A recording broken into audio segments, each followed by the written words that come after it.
The dark side, beyond the wrestling ring. A shocking murder-suicide. How did we know that Chris Benoit would turn into a monster? Pro wrestlers dying young, and allegations of drug abuse.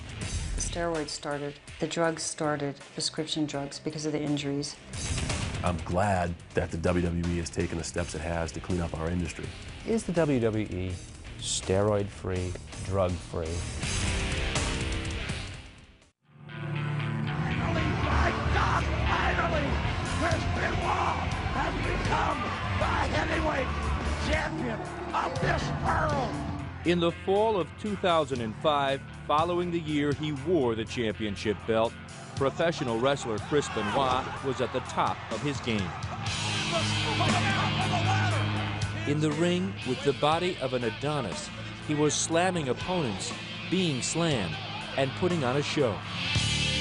Outside the ring, the former WWE World Wrestling Entertainment Champion was quietly spinning into depression and, in a sense, documenting his own mental breakdown. This is an open letter to Eddie on November 24th, 2005. Mike Benoit is reading the diary his son wrote over an 11-day period in 2005. The diary consists of rambling letters to his best friend, a wrestler named Eddie Guerrero. The first entry, the first note to Eddie, was written on November 23rd, 10 days after his 38-year-old friend dropped dead of a heart attack. Oh, Eddie, I forgot to tell you about my dream last night. I dreamt that both my parents were taken, perished. Mike Benoit believes it's the diary of his son going mad. And Nancy and I were trying to get to her parents in Daytona to save them because we felt that they were being taken next.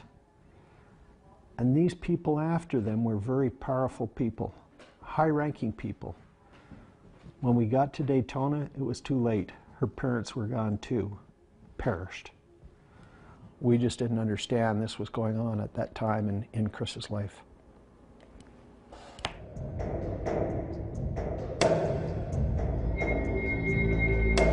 "19 months later, during the weekend of June 22nd, Chris Benoit would suffocate his wife Nancy, their 7-year-old son Daniel, then would walk into the basement of his suburban Atlanta home and hang himself. He was 40. The diary was found outside in the trash by a neighbor. No one saw it coming. Not his fellow wrestlers, not WWE boss Vince McMahon, and not his parents. I would have set my son in a totally different direction. I realized I do feel some responsibility for what has taken place here. Because you encouraged his dream? Yes, I did. And this is the dream. To be at the top, to be adored or hated by millions of fans. About 16 million people a week tune into the WWE. Two of their cable programs, Raw and Friday Night SmackDown, are weekly ratings giants. WWE pay-per-view specials generate an average of $100 million per year. The action is fake, the pain is real. The grind never ends. And that's the dark side of wrestling entertainment when many turn to painkillers and steroids. And that combination has fed a numbing statistic. Their death rate was approximately 7 times greater than that age group in the general population. Dr. Keith Pinkard studied wrestling deaths over a 20-year span from 1983 to 2003. He found 64 professional wrestlers, all just 40 years old and younger, had died. A CNN tabulation shows in just the past 5 years, 18 wrestlers under the age of 50 have died. Pinkard, a medical examiner in Dallas, did his own analysis and was astounded. About a fifth of those were drug-related deaths, either accidental overdoses or suicidal overdoses. Each one of these professional wrestlers died of a drug overdose, a heart attack, or like Chris Benoit, committed suicide. I beat Chris Benoit for a title on pay-per-view once. You know, that's a bond me and Chris had. Chris Kanyon is one of those wrestlers who calls himself a survivor. He faced Benoit a number of times in the ring and faced the same personal demons. September 14, 2003, I took 50 sleeping pills and tried to kill myself. So I could be another one of those statistics. I very well could have been. Even Benoit, who once wore the championship belt, had he not killed his family, his suicide alone might have gone virtually unnoticed.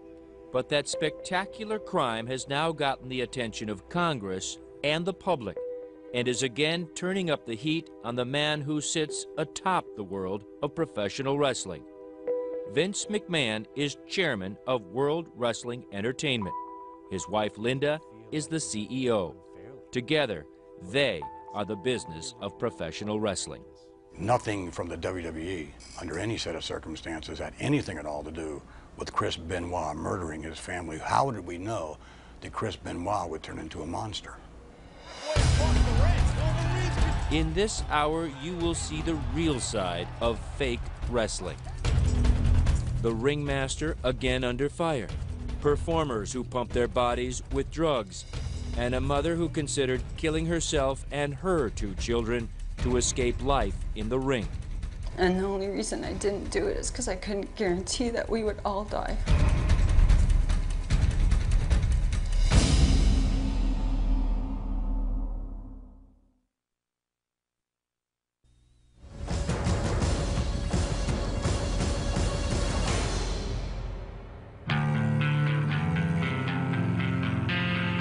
At first, there was the special tribute. On June 25, 2007, Vince McMahon and superstars like Phil CM Punk Brooks remembering a champion, Chris Benoit. Last night I felt really overwhelmingly disappointed because I didn't get to wrestle Chris Benoit. I just can't get that out of my head because Chris Benoit was my hero. just one day later, tonight, investigators are calling the horrific scene that they found inside this home a murder-suicide. CM Punk's hero had become a villain, and Vince McMahon and his wrestling empire were on the defensive. Good evening, ladies and gentlemen. Last night on Monday Night Raw, the WWE presented a special tribute show, recognizing the career of Chris Benoit. However, now some 26 hours later, the facts of this horrific tragedy are now apparent.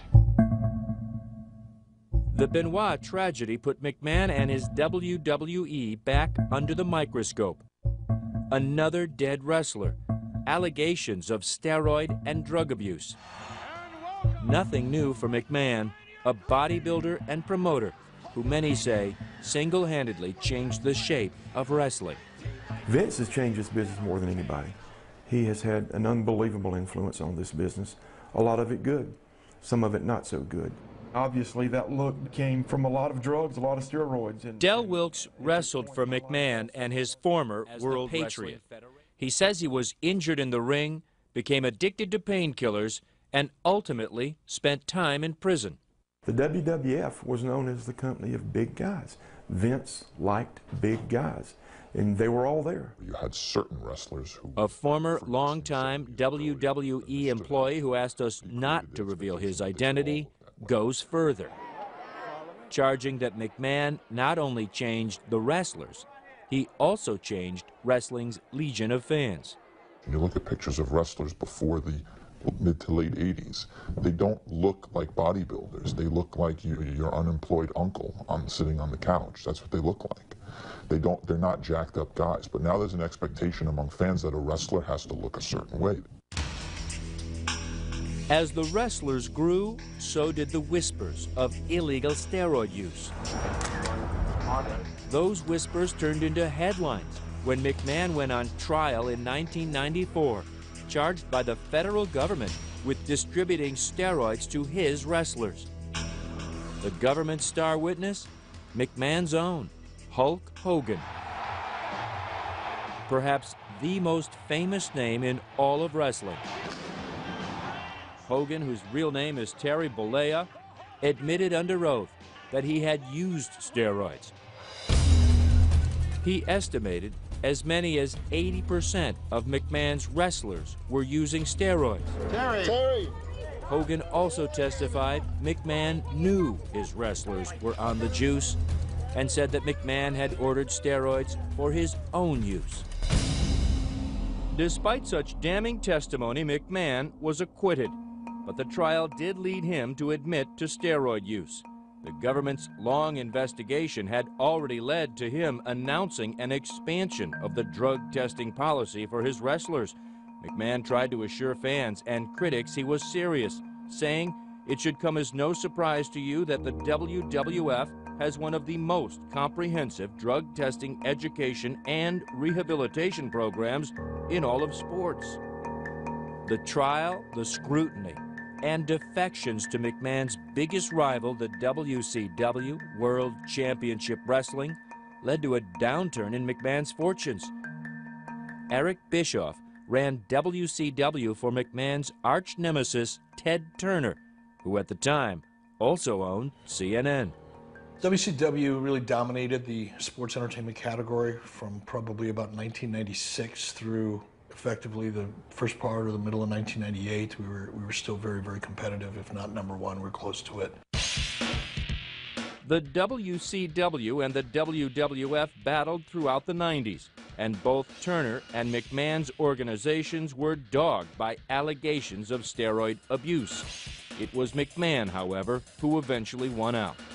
He bought the WCW in 2001, rolled it into his entertainment empire, and became the final word. Yeah, the WWE has, they're the last man standing in the world of professional wrestling. Vince McMahon now lorded over all of wrestling, its profits and its pitfalls. Steroids, human growth hormones, and the quest for bigger people in this industry. You like big guys, right? Well, again, I take exception to the fact that, you know, our locker room now in terms of weight, as far as big guys are concerned, is lighter than it's ever been in history. There's an expression in our business that here's where you make your money. It's your face. It's what you do with it.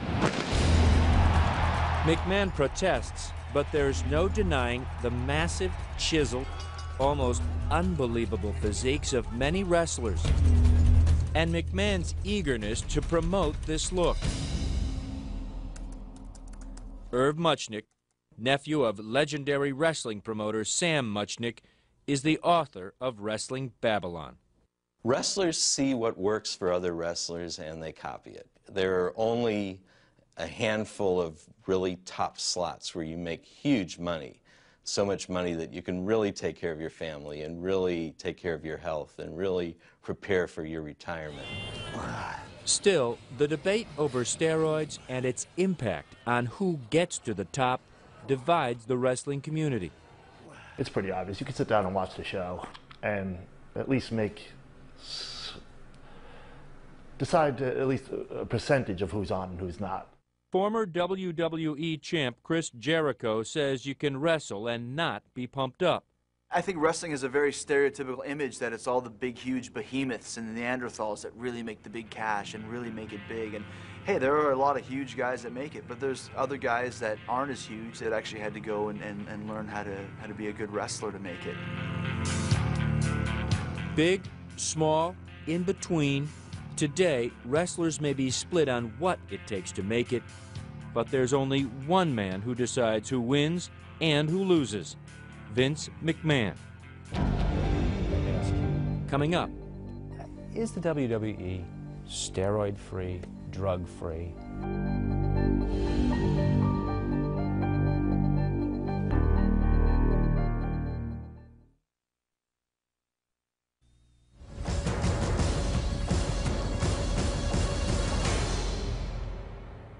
That's Chris as a 15-year-old standing in the Rocky Mountains.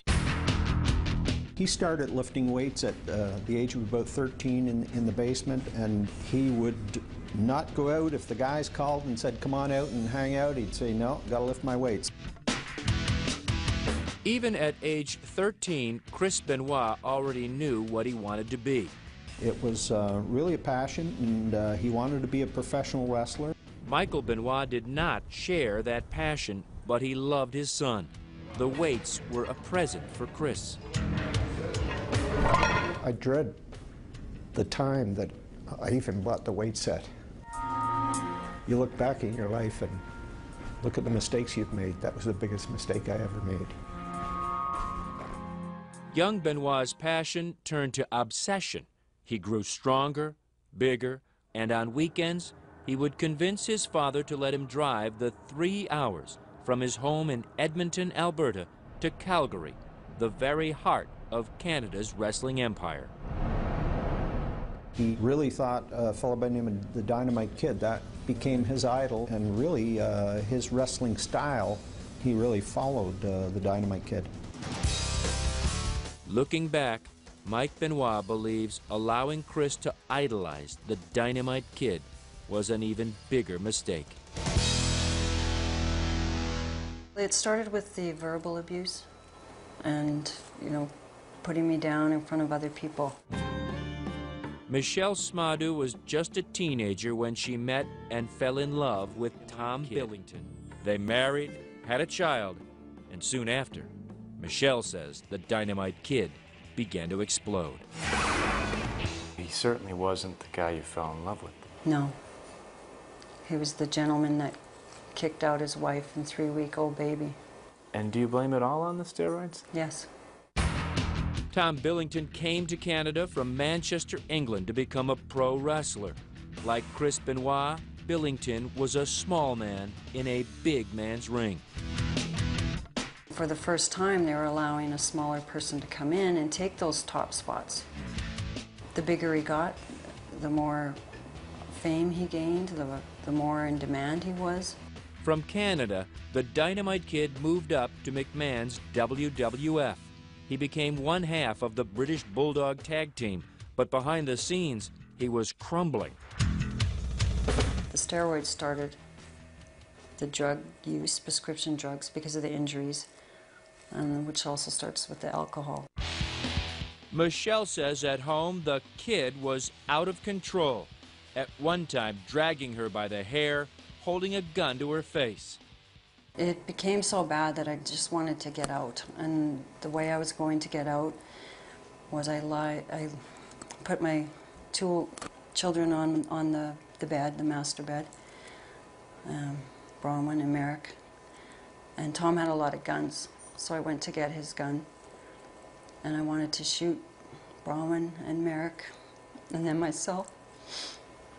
And the only reason I didn't do it is because I couldn't guarantee that we would all die.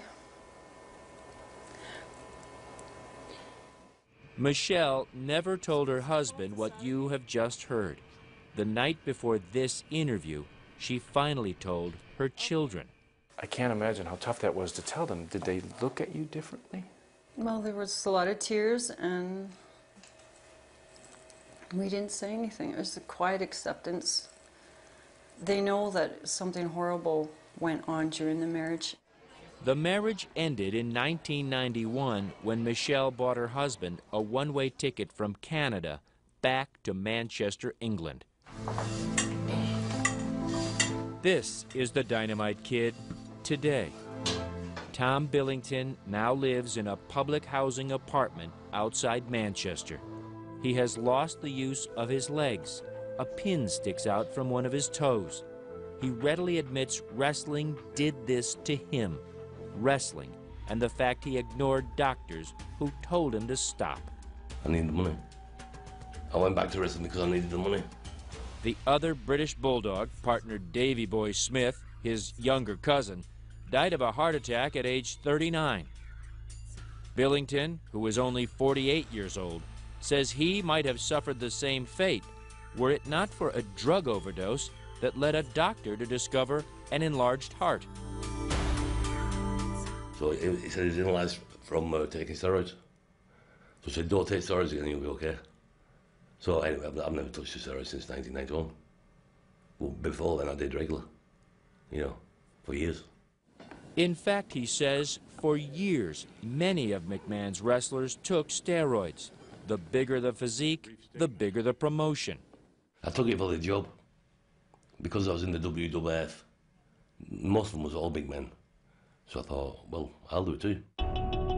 Billington says the steroids came from doctors, from friends, even steroids meant for horses. He took them all, took a terrible pounding in the ring, and like his now dead partner, began taking extensive amounts of painkillers. My back, my knees, oh Christ, my shoulder, different things. Yeah, I took painkillers. Tom Billington has never laid eyes on a 16-year-old daughter, born after his marriage broke up. He remains bitter about Michelle, saying she's brainwashed his children. He does admit holding a shotgun to her head, but insists he was not violent. I don't think it was violent. I mean, I put a shotgun under her chin once, but I had no shells. I only pretended that. This is the man Chris Benoit idolized. Shortly after Benoit's death, a British newspaper quoted the Dynamite Kid, harshly criticizing Benoit. "We've all been through it," Billington is quoted, "but we didn't take it out on our loved ones." He told us maybe it was the drugs. It can make you aggressive, the steroid. But I don't, well, personally, I wouldn't, you don't go and kill your bleeding kid, would you? Or wife, whatever. Coming up, new revelations about Chris Benoit's death and the Benoit family's search for answers. I said to my wife, I said, it's our only hope.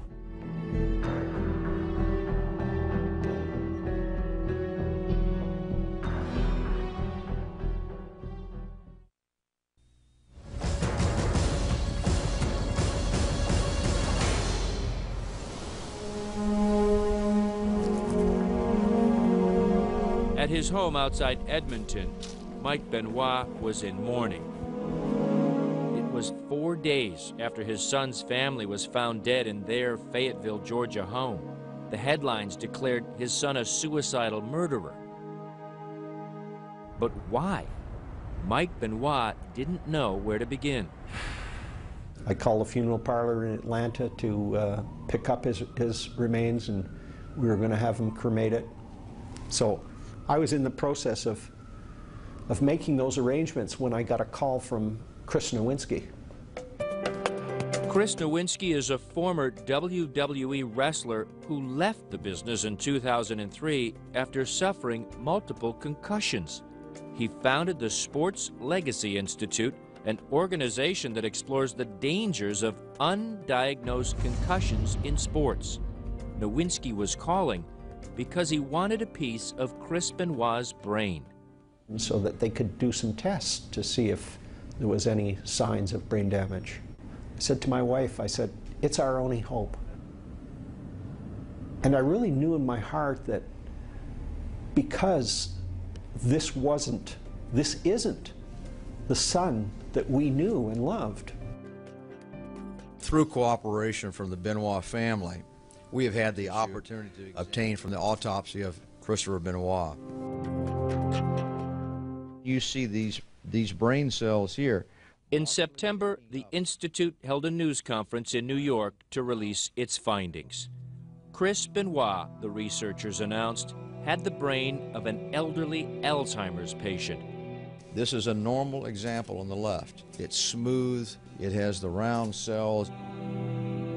Christopher Benoit's brain, you see the projections, the connections here.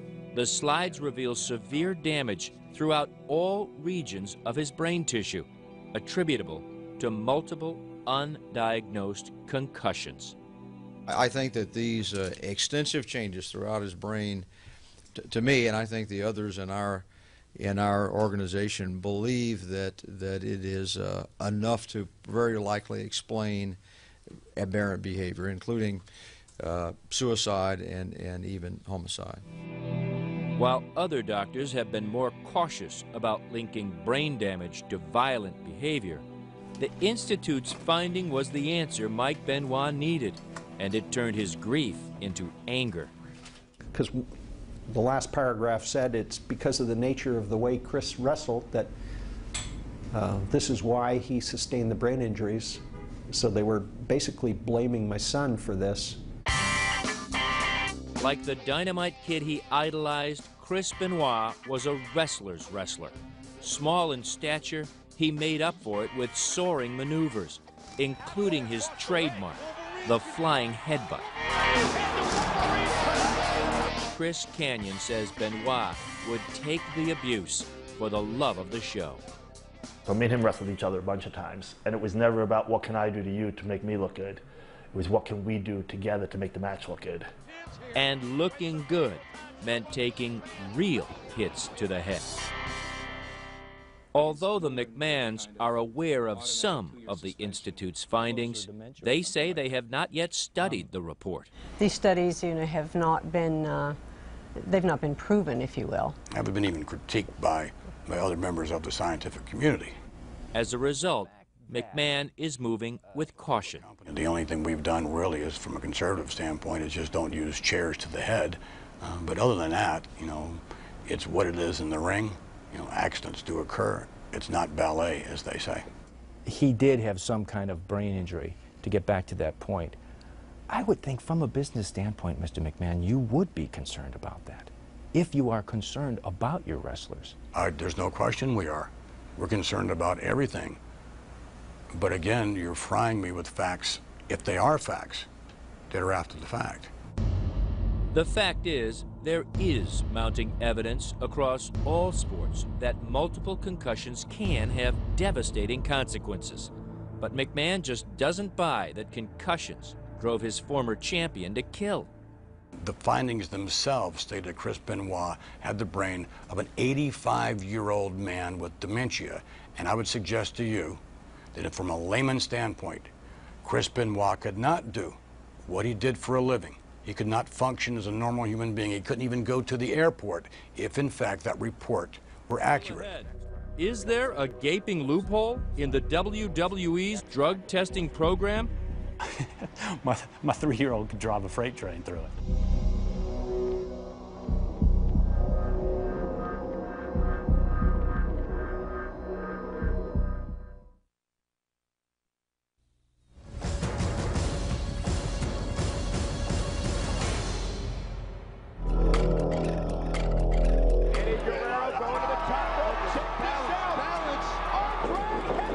On November 13, 2005, wrestler Eddie Guerrero dropped dead of a heart attack in a Minneapolis hotel room.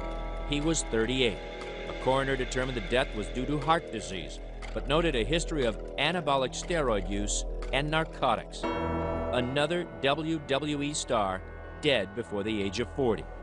Vince McMahon needed to act.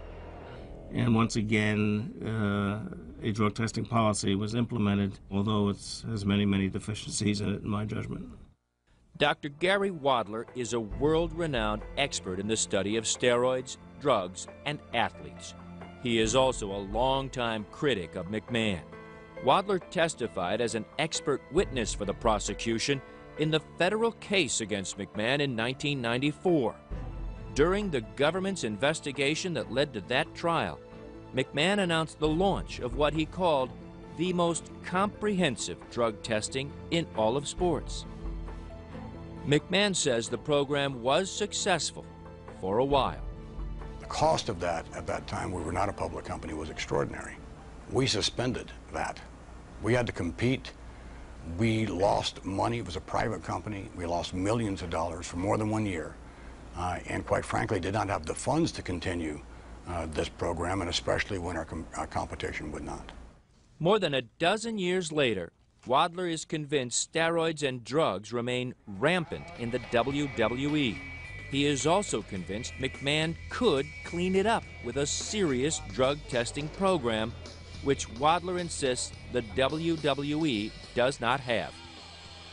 Well, certainly it's far, far, far short of where it needs to be. There is a gold standard, and I measure all these sporting activities and entertainment, if you will, activities against that gold standard, and it's miles apart.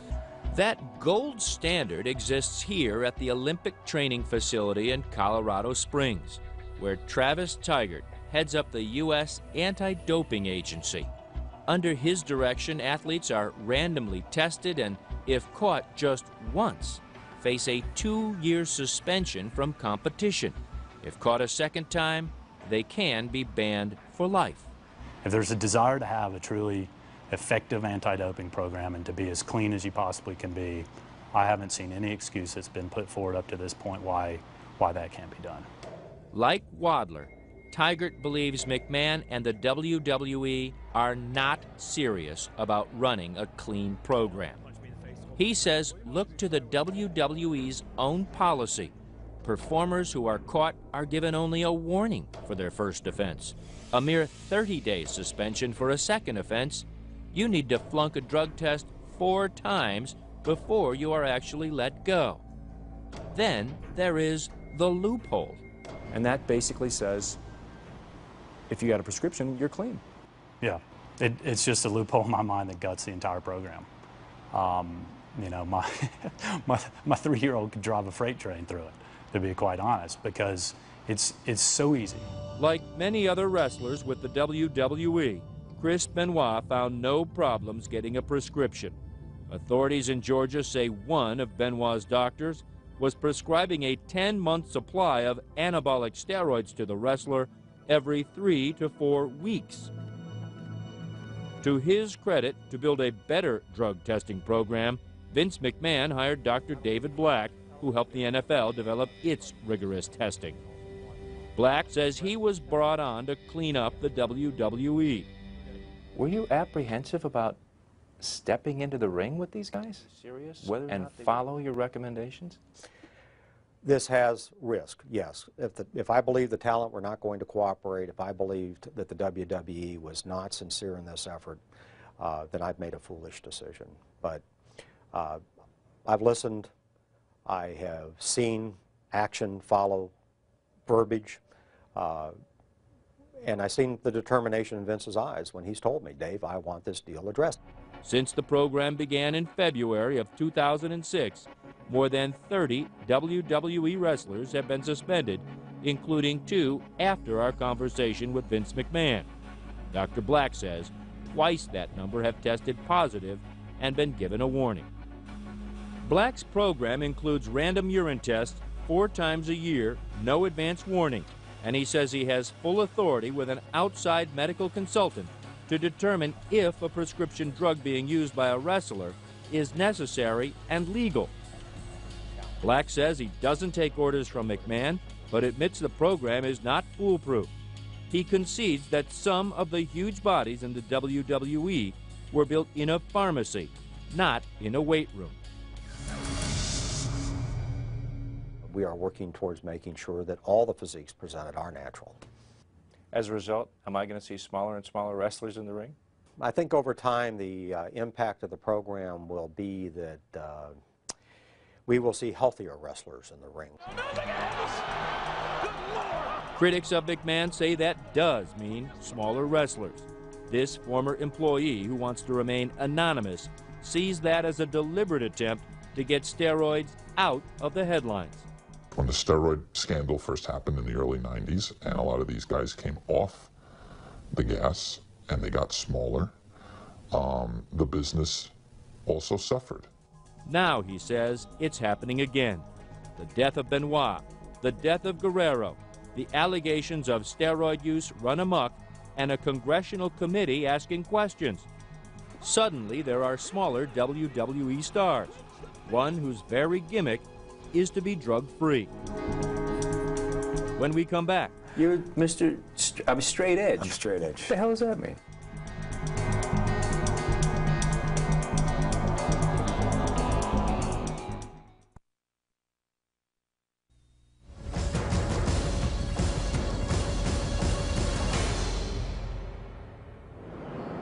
Halloween Eve.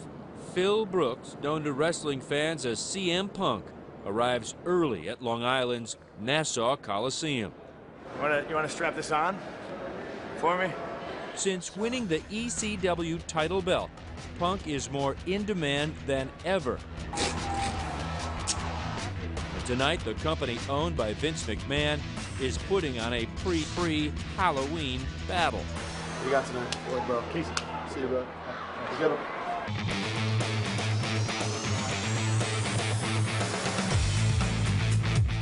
CM Punk is literally half their size, but is suddenly becoming a big star, promoted not only for his skill in the ring, but the lifestyle he calls straight edge.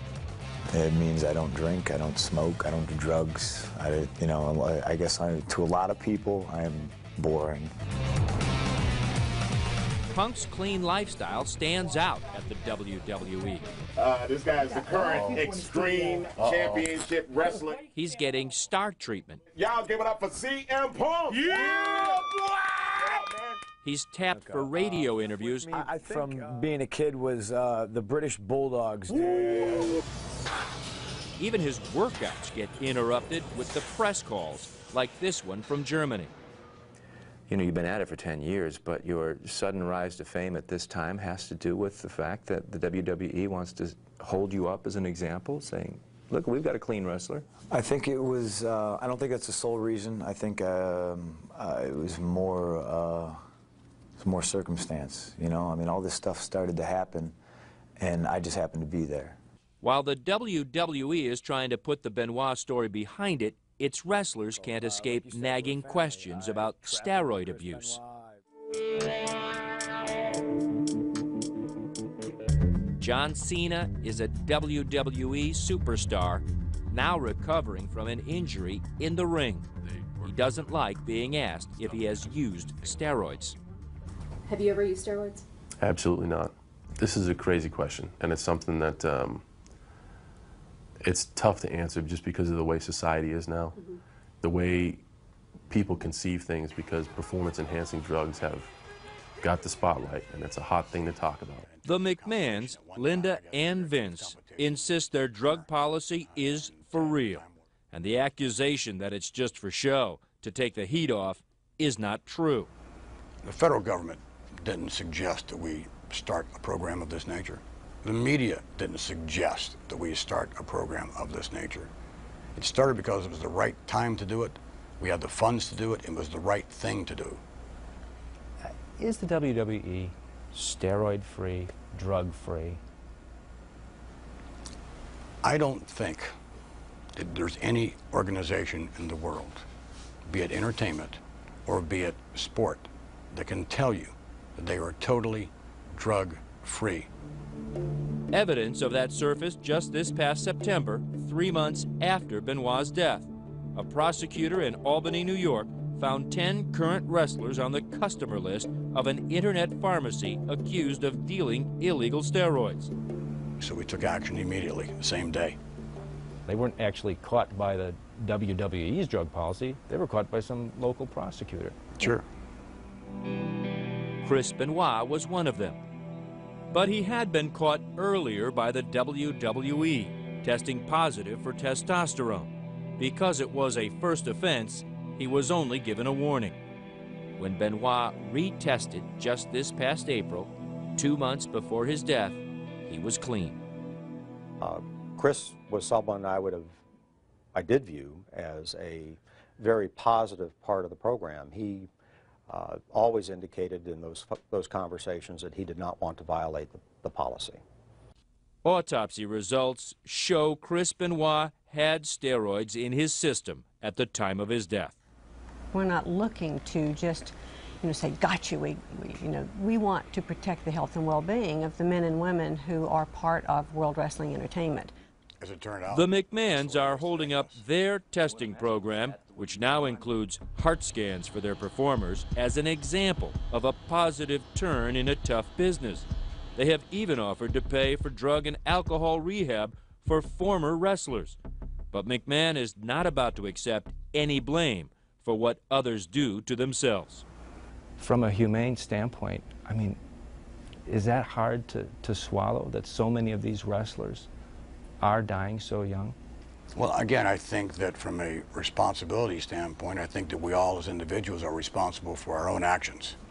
If someone passes through our organization, certainly our organization is not responsible for someone's own personal activities. And what would Chris Benoit's father say to Vince McMahon if he has the chance? It's too late for my son. It's too late for my daughter-in-law. It's too late for my grandson. But let's be concerned with the guys that currently work there. Let's do something meaningful.